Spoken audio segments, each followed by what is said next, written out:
What's going on, Ann Camp? This is Justin Giboney, president of the Ann Campaign, and this is another civic update where we are trying to raise civic literacy among Christians so that as you go out and engage society, you can do so in a more informed and effective manner. Christians have to understand the process, the political process. They have to understand the spirit of the day and understand how to apply their values to the issues of the day. Because if we're going to go about our Father's business, we need to do it in the right way. And the AND campaign is trying to do our part to equip you to engage the civic space in a better way. And so we're hoping that that improves, and we're going to continue to give you content to help you do that. Today, I want to talk a little bit about the possibility of another recession being on the way and how some Trump opponents are actually cheering for that recession in hopes that a recession would kill the president's chances of being reelected in 2020. So unless you've been under a rock, I know that you probably heard that the financial markets are signaling that another recession could be on the way. Nothing is for sure. I want to be clear about that, but the financial markets are showing that that another recession could happen. Now, just so you know, a recession is when the economy goes from growing to actually shrinking. Right. And technically, a lot of people would say when we see negative growth, GDP growth for 2 consecutive quarters, that is technically a recession. And so we're not there yet, but people are warning that there are signs that we might get there. One of the first things people are talking about is the response to the tariffs, to the trade war and the tariffs that were announced were going to be placed on China. So not too long ago, Trump announced that he would be putting 10% tariffs on, I think, $30 billion worth of Chinese goods in this ongoing trade war. China responded by not buying some of America's agricultural goods, and they buy a lot of our agriculture, and so that has an impact on the economy. Some other things that are sending bad signs is that in Germany and the United Kingdom, it's being said that their economies are shrinking right now. Factory output in America has fallen about 0.5% in the last year. The Dow Jones fell 800 points, I believe, last week, and business investment is slowing. Now, it's interesting to hear that business investment is slowing because we just had those very serious tax cuts, and so you would think that businesses would be investing more, but that investment is slowing down, and so people are saying these are signs that a recession could be forthcoming.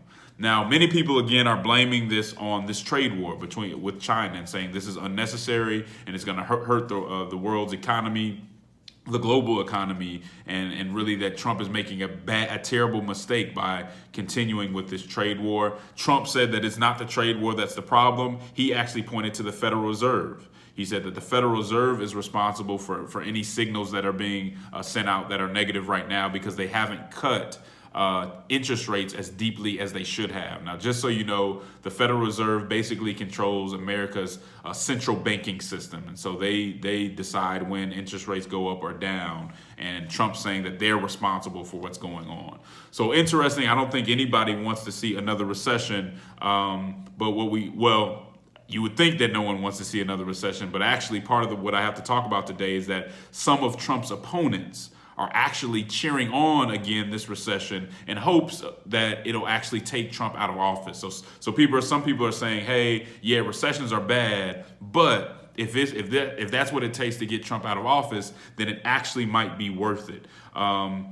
Many believe that Trump cannot win in 2020 if the economy isn't doing really well, because a lot of the people who put up with Trump's negatives, whether they're moderate Republicans or independents, some of these folks put up with Trump's negatives because they're primarily worried about the economy. And so if the economy tanks, then they have no reason to vote for Trump.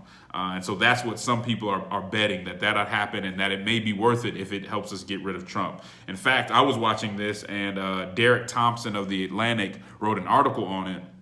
Bill Maher on his show on HBO and some of the folks that were on his show were suggesting that, hey, yeah, recessions are bad. They're not that bad. It's a lot worse to have Trump in office and what he's doing to the environment and all this. A recession would be worth it, is what the suggestion was. And I think that's completely ridiculous.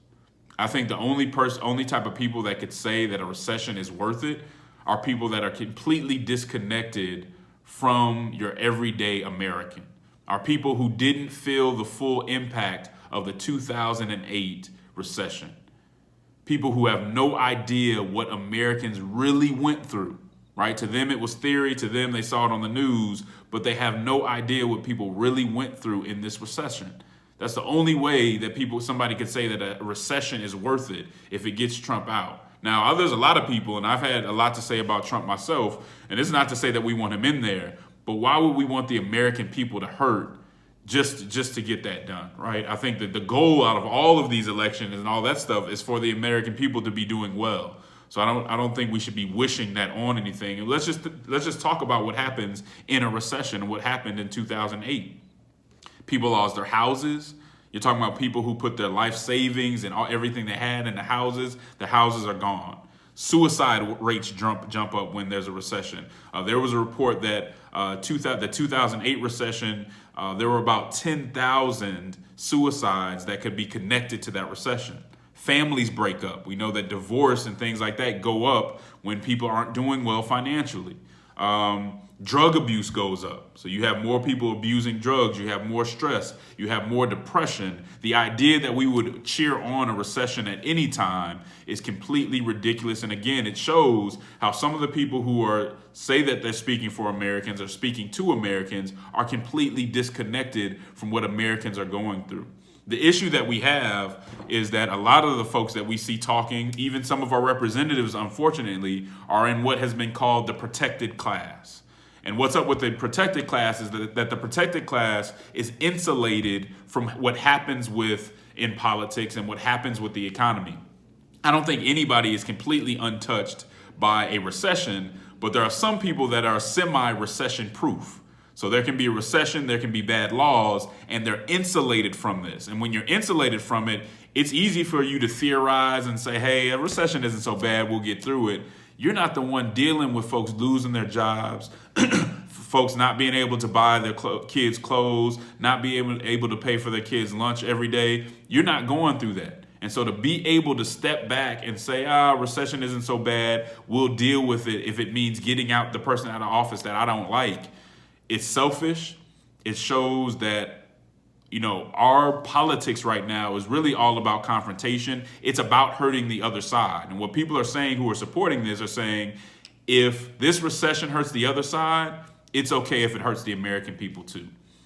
And we really need to think before we buy into something that is that ridiculous and really counter to what people who are trying to help others and help their neighbors should be thinking. So let's be praying that this recession doesn't come, doing what we can to make sure that people are taken care of or to prepare for it if it comes. But we should really be pushing back on the idea that it's worth it, Americans hurting, just to make sure that we get somebody out of office that you might not want in office.